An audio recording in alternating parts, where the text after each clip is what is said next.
ഒരു പ്രൊഫഷണൽ ജോലിയാണോ നിങ്ങളുടെ ലക്ഷ്യം?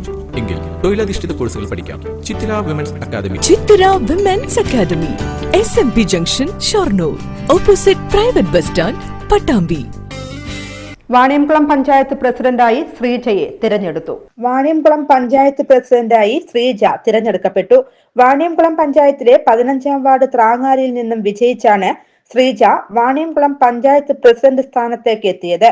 പ്രസിഡന്റായി തിരഞ്ഞെടുക്കപ്പെട്ടതിൽ വളരെയധികം സന്തോഷമുള്ളതായും തുടങ്ങിവെച്ച വികസന പ്രവർത്തനങ്ങൾ പൂർത്തിയാക്കുന്നതിനും പുതിയ വികസന പ്രവർത്തനങ്ങൾ ഏറ്റെടുക്കുന്നതിനും മുൻതൂക്കം നൽകുമെന്നും ശ്രീജ പറഞ്ഞു.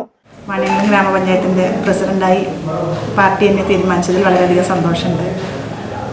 കഴിഞ്ഞ കാലയളവിൽ തുടങ്ങിവെച്ച വികസന പ്രവർത്തനങ്ങൾ പൂർത്തീകരിക്കുന്നതിനും അതുപോലെ തന്നെ പുതിയ പ്രവർത്തനങ്ങൾ ഏറ്റെടുക്കുന്നതിനും വേണ്ടി ഉള്ള പ്രവർത്തനങ്ങൾക്കാണ് മുൻതൂക്കം നൽകുന്നത്.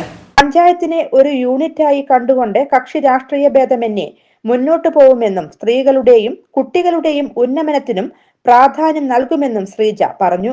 കക്ഷി രാഷ്ട്രീയ വ്യത്യാസമില്ലാതെ എല്ലാ പ്രവർത്തനങ്ങളും പഞ്ചായത്തിനെ ഒരു യൂണിറ്റായി കണ്ടുകൊണ്ട് നല്ല രീതിയിൽ മുന്നോട്ട് കൊണ്ടുപോകാനുള്ള തീരുമാനങ്ങളാണ് എടുക്കുന്നത്. പിന്നെ അതുപോലെ തന്നെ സ്ത്രീകളുടെ മേഖലയിലും കുട്ടികളുടെ മേഖലയിലും നല്ല സ്ത്രീകളെ ഉന്നതിയിലേക്ക് എത്തിക്കാൻ വേണ്ടിയിട്ടുള്ള പ്രവർത്തനങ്ങൾക്ക് മുൻതൂക്കം നൽകും. പഞ്ചായത്തിലെ ഏക പ്രതിപക്ഷമായ BJPയും പ്രസിഡന്റ് സ്ഥാനത്തേക്ക് മത്സരിച്ചിരുന്നു. BJPയുടെ ആശാദേവി 6 വോട്ടുകളോടെ 2ാം സ്ഥാനത്തേക്ക് പിന്തള്ളപ്പെട്ടപ്പോൾ ശ്രീജ 14 വോട്ടോടുകൂടിയാണ് പ്രസിഡന്റ് സ്ഥാനത്തേക്ക് തിരഞ്ഞെടുക്കപ്പെട്ടത്. മഹിളാ അസോസിയേഷൻ ഭാരവാഹി കൂടിയാണ് ശ്രീജ.